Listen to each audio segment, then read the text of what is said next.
Ardmore Message Service. This is Mr. Bourne. Any messages? Yes, Mr. Bourne. I have several messages for you. Just a moment. Okay, baby.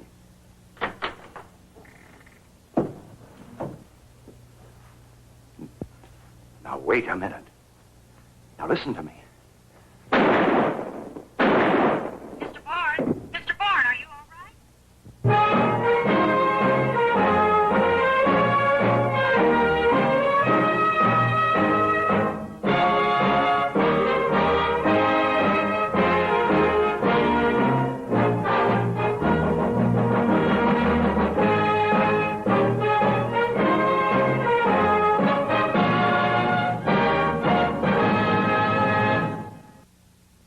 This was the day.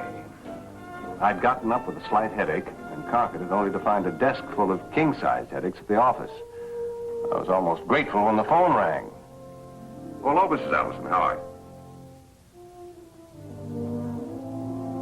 Where? I'll be right over.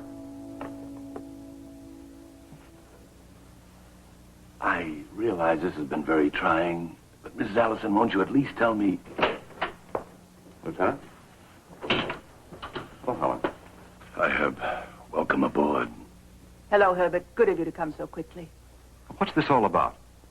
The building security officer heard a gunshot, ran in here, found Mrs. Allison with a murdered man, Harry Bourne, a private detective. You needn't ask, Herbert. I didn't kill him. Then why don't you tell me what you were doing here? Because, forgive me, Lieutenant, my reasons are none of your business. Helen, a man has been murdered. Exactly. Herbert, you know I'm not a vindictive person. But Mr. Bourne was an evil, vicious man. Whoever killed him did society and me a great favor. I'm sorry, Mrs. Allison, you leave me no choice except to hold you in custody. Lieutenant, why don't you let me talk to her alone? That won't be necessary. I can only tell you what I told the lieutenant. I was found, as he says, at the scene of the crime. And I must admit, in all honesty, I hated Harry Bourne. Oh, Lieutenant. Yeah.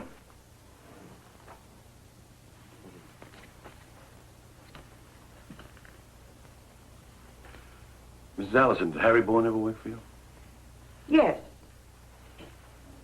He collected the evidence necessary for my divorce. Mr. Maris knows all about that. Did he ever try to blackmail you in any way? Lieutenant, I will not discuss that man any further. I'm sorry, Herbert. I'm going to have to hold her. Joe. Herbert, will you tell Alice? I'd rather she heard about it from a friend. Of course. And I'll be down to see you as soon as I can. Thank you. How about a drink? We want to talk to you about Harry Bourne. That punk? Surprised me if he didn't wind up with a bullet in his head one of these days. He just did. So right away you come to see Jake Neal, huh? What was your beef with him? You got the wrong guy, Lieutenant. We was friends. Thought he was a punk. My friends are punks. Now, Harry, he had the bad habit of borrowing money from people, you know? That's no way to build up a good credit rating. Was Bourne blackmailing you? You boys just aren't listening. Well, listening. Where were you at noon today? Me? Right here. Ask the kid, she'll tell you. I'll bet she will. Well, I'm sorry, Lieutenant. I never heard the name. We have your telephone message to him, Mr. Calder. Really, Mr. Maris, We have no desire to pry into your private life, but this has to do with murder. Murder.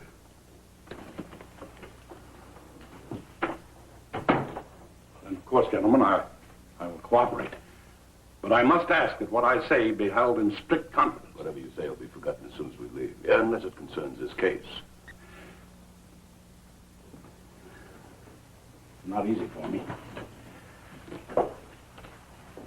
See, I'm married to a woman who is somewhat younger than I am. And lately I felt that she'd become a trifle restless. To be honest, I suspect there might be someone else. Oh, I hired Mr. Bourne to investigate. There was no thought of divorce because I love my wife. Banks are stuffy institutions, and you can see why I wouldn't like to have my marital difficulties bruited about. Oh, we're sorry about this. We appreciate you telling us, but you can be sure it'll go no further. I'm sure of it. Well, thank you, Mr. Collin. Good luck. Thank you. Mrs. Bourne? Police. What's Harry done now? Well, what makes you think it's about him? You're not selling tickets to a policeman's ball. It's about Harry. I'm sorry, Mrs. Bourne. But he's dead. Fine. Mrs. Bourne, your husband was murdered. When you say husband, mister, use the word lightly. I was married to him, period. Did he ever mention any of his clients to you? You kidding. Haven't talked to him in weeks. When I did, it wasn't about business. But you telephoned him today, Mrs. Bourne. Why? He promised to take our oldest boy, Joey, to the zoo. Joey was counting on it.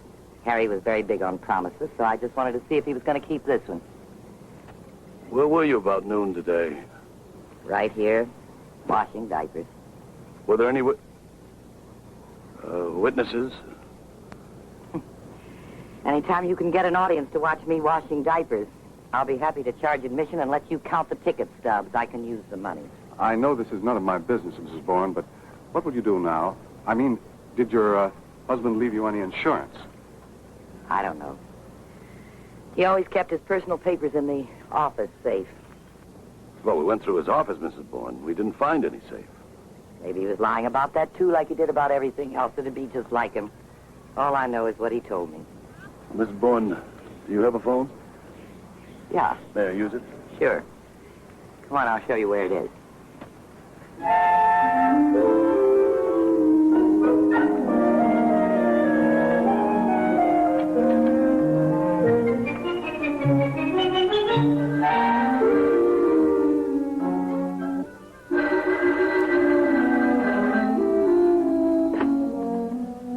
Baker. Yes, sir, Lieutenant.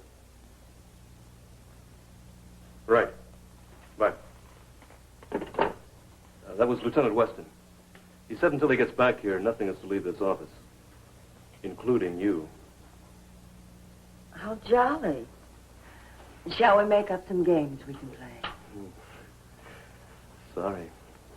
I'm busy. The more you know about Mr. Bourne, the more you find to love. Where are you going, back to the office? Yeah, I want to find out about that safe. But first, I think I'll talk to Calder again. What for? Well, I got a hunch that Bourne's big income was blackmail. You know, Jake Neal doesn't lend money to just anybody who asks for it, and Mrs. Allison pulled up too quick when I asked her about it. Could be he was blackmailing Calder. Well, drop me off at the cab stand, will you? I should have talked to Mrs. Allison's daughter before this. I don't want her getting the news from some happy gossip monger. Okay, Say, Lieutenant. Have you any idea who did it? I thought I might get in touch with their lawyers. I'm sure I could sway the jury. We're holding a woman, Helen Allison, one of your husband's clients. Mr. Maris is her attorney. What do you know? So Mrs. Allison was one of his clients, huh? Life is just one big bowl of irony. You know Mrs. Allison? You might say that. She rang my doorbell a couple of weeks ago. I took one look at the furs, the jewelry, the limousine, and all the jazz, and I said, well, charity at last. What you want?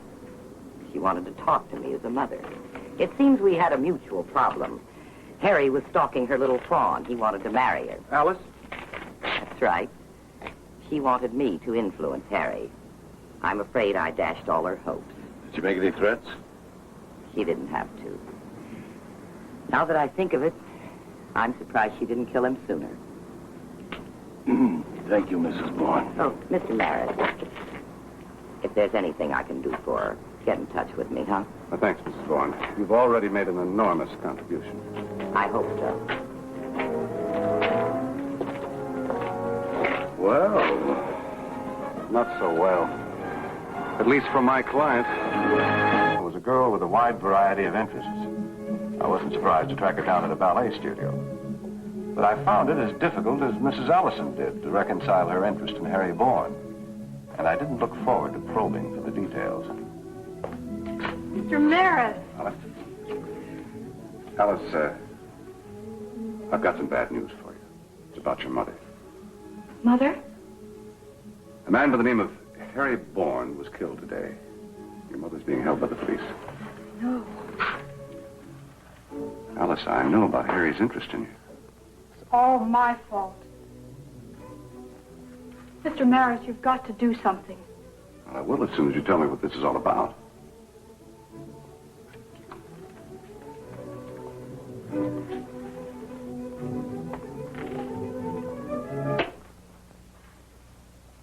Do you remember when Mother got her divorce?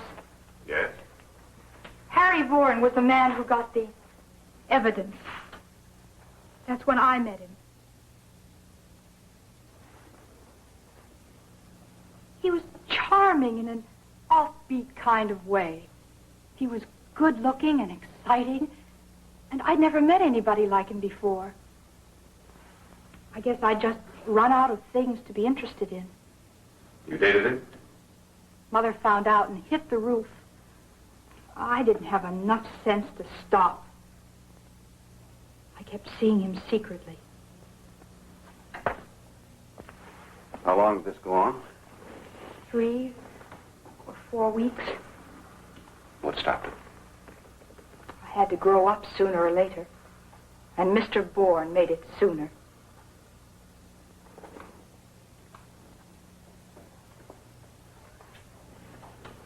One night, we took a long drive to the beach. It started to rain, really rain. The car developed some kind of motor trouble or so, he said. Anyway, we stopped at a motel, and Harry went inside to phone for help. Now, when he came out, he said it would take a little while for the mechanic to get there. Meanwhile, he'd rented a room where you could be comfortable while you waited. Guess I'm not very bright. I agreed. Then he tried to kiss me. When I resisted, he became ugly. I threatened to walk out into the rain if necessary. Alice, I'm sorry to put you through this.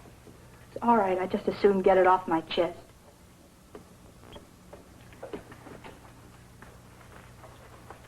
Harry pleaded with me to marry him.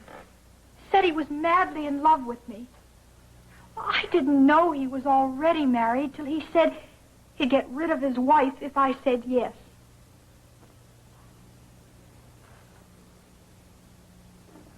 About 3 o'clock, a man finally came and did something to the car, and Harry took me home. It was horrible. But at least I'd learned a lesson. I was through with him. But Harry wasn't through with you, was he? He called Mother. He told her my name was on the motel register with his. He wanted money to keep quiet, or else he said he'd create a terrible scandal. Oh, you've got to believe me, Mr. Maris. It wasn't true. Nothing happened. Alice, look. I believe you.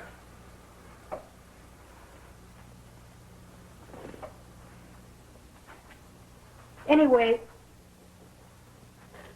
Mother paid him. I think she hoped Harry would take the money and go away. Blackmailers never do. He came back again for more money, so she paid him. After that, he came back again. By this time, even Mother realized he'd never stop. She went to his office to tell him if he bothered her again, she was going to the police. And when she got there, he was dead. She didn't do it, Mr. Maris. You know, Mother. You know she couldn't. Alice, we both know it. Somehow, we've got to make the police know it. John, you don't know her the way I do. Helen Allison couldn't possibly kill anybody. Look, Herb, I'm only a policeman. All I do is collect evidence. The district attorney takes it from there. And you know as well as I do, this is exactly the kind of evidence he's looking for. What did Calder have to say? Herb, that's a fine thing. What does a somewhat younger woman mean to you?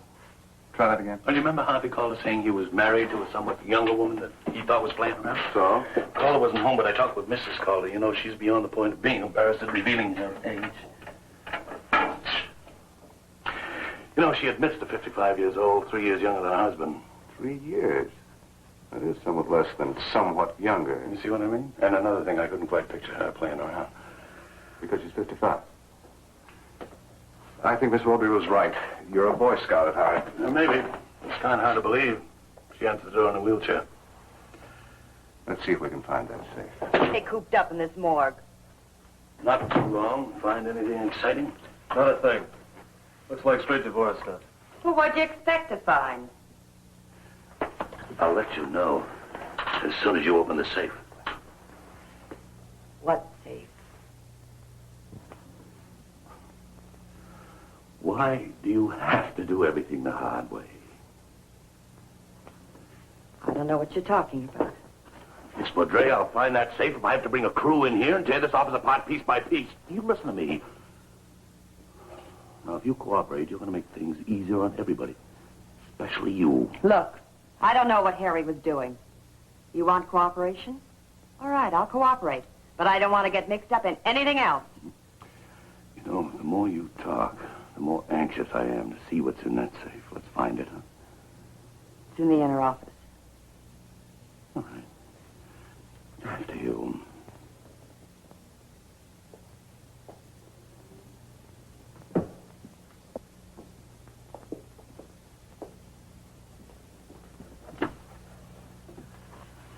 Now remember, I'm not mixed up in any of this. Miss Baudry, you certainly do try a man's patience.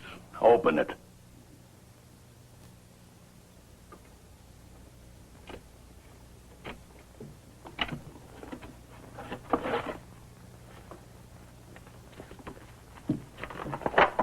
Jake Neal. You were right about the blackmail.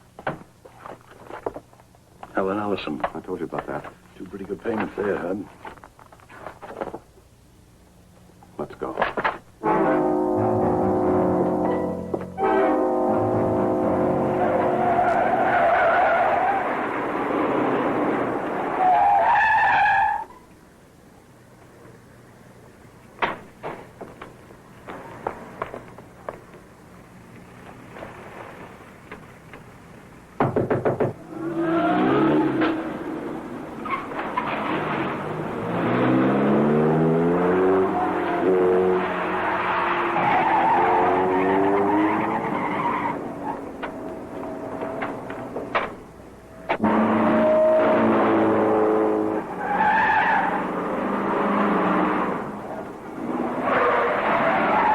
Unit 58 to headquarters. Headquarters, by.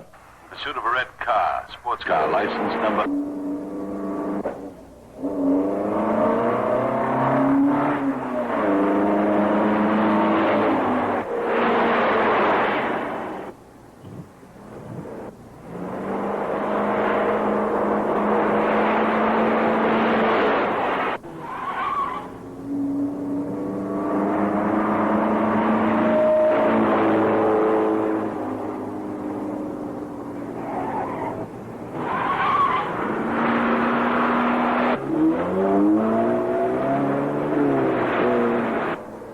Unit 58 to headquarters. Headquarters, by. Calder's trying for the flood control project. There are only 4 or 5 exits in 20 miles. Then he hits the ocean. Block those exits.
won't need that, Get your hands Lieutenant. behind your back. If ever a man deserved to be killed, it was Harry Bourne. Your story was a lie, wasn't it? Not quite. I hired him to investigate a girl, friend of mine. I suspected there might be someone else in her life. There was. I was content to let it go, but Bourne wouldn't have it that way. He was blackmailing you, wasn't he? He threatened to take his information to my wife. And Mr. Calder had strong ideas about morality. If she had known, she would have left me. And the scandal would have ruined you at the bank, so Bourne had to go. Now it's your turn.